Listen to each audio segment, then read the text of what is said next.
Salam dari HKBP Kernolong, HKBP tertua di Pulau Jawa. Sebelum kita memasuki peraduan malam, sejenak kita mendengarkan firman Tuhan. Mari kita berdoa. Terpujilah Engkau ya Allah yang maha baik, yang memberkati kehidupan kami hingga pada malam hari ini. Kami mau mendengarkan firman-Mu, ampuni dosa dan kesalahan kami. Hanya di dalam nama anak-Mu Yesus Kristus kami berdoa dan mengucap syukur. Amin. Firman Tuhan renungan bagi kita di malam ini sesuai dengan bacaan malam Almanak HKBP 2025 Senin 3 Maret 2025 dari kitab Roma pasalnya yang ke-15 dimulai dari ayatnya yang ke-14 hingga ayatnya yang ke-33 dan yang menjadi pembimbing ayat 17. Jadi dalam Kristus aku boleh bermegah tentang pelayananku bagi Allah, tak berguna tanpa Tuhan. Bapak Ibu, saudara-saudari yang dikasihi Tuhan Yesus Kristus, kita pernah mendengar ungkapan Mother Teresa yang mengatakan bahwa manusia hanyalah pensil di tangan Tuhan. Manusia hanyalah pensil di tangan Tuhan. Tentu kita semua mengetahui seperti apa pensil. Ya, pensil adalah alat tulis yang kita pakai dan dia akan berguna dan menghasilkan tulisan jika digunakan oleh manusia. Apabila pensil tidak digunakan oleh manusia, maka pensil itu tidak berarti dan tidak memiliki makna apa-apa. Demikian juga dengan firman Tuhan pada malam hari ini. Rasul Paulus merasakan keberhasilannya dalam pelayanannya untuk menyampaikan kabar keselamatan Injil Kristus tentang kemesiasan, keselamatan untuk semua orang, baik bagi Yahudi maupun non-Yahudi, dapat dilaksanakannya dengan bijaksana, baik dalam kata dan laku, yang hanya dengan menasehati jemaat Rom, dengan tidak menghakimi, melecehkan, memojokkan, atau menyasalahkan, dan tidak memburuk-burukkan, bahkan tidak pilih kasih. Itu semua dilakukan oleh Rasul Paulus dengan menyadari bahwa itu bukan karena pengetahuan yang dimilikinya. Itu semua bukan karena kehebatan yang dimilikinya.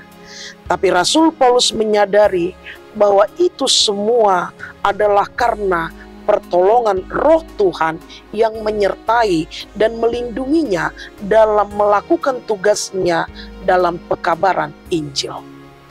Sehingga Rasul Paulus merasa bahwa hanya karena Tuhanlah ia berguna dan bermegah di dalam Tuhan.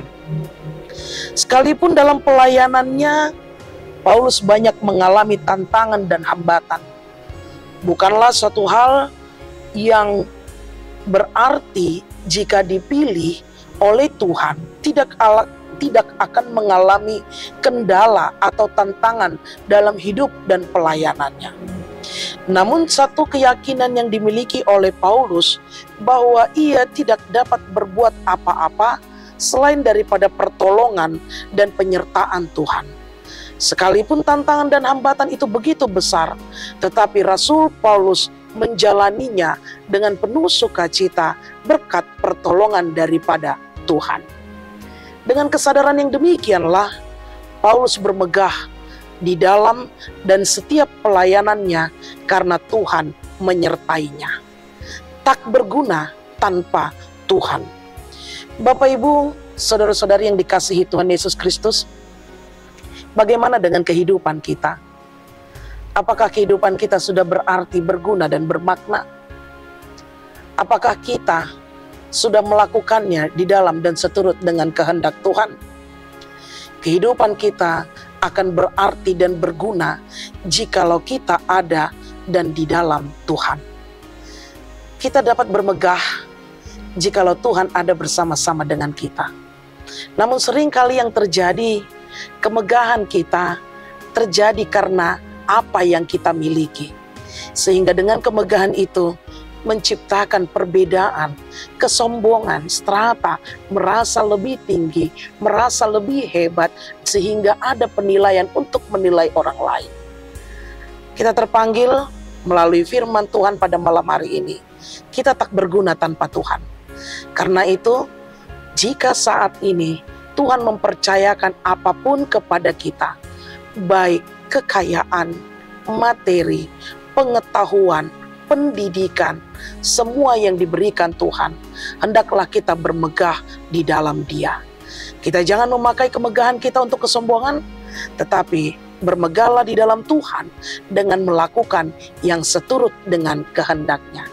Jadilah saksi, karena hidup kita akan bermakna jika bertemankan Tuhan.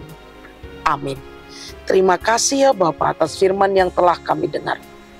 Kami menyadari siapa kami.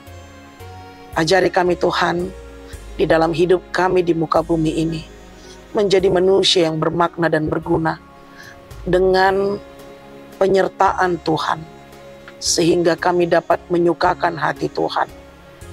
Dan kami menyambut kedatangan-Mu penuh dengan sukacita. Kami mau beristirahat ya Bapa, berkati dan lindungilah kami. Ampuni dosa kami, hanya di dalam nama anak-Mu Yesus Kristus, kami berdoa dan mengucap syukur. Anugerah dari Tuhan kita Yesus Kristus, kasih setia Allah Bapa, dan persekutuan Roh Kudus menyertai engkau. Amin.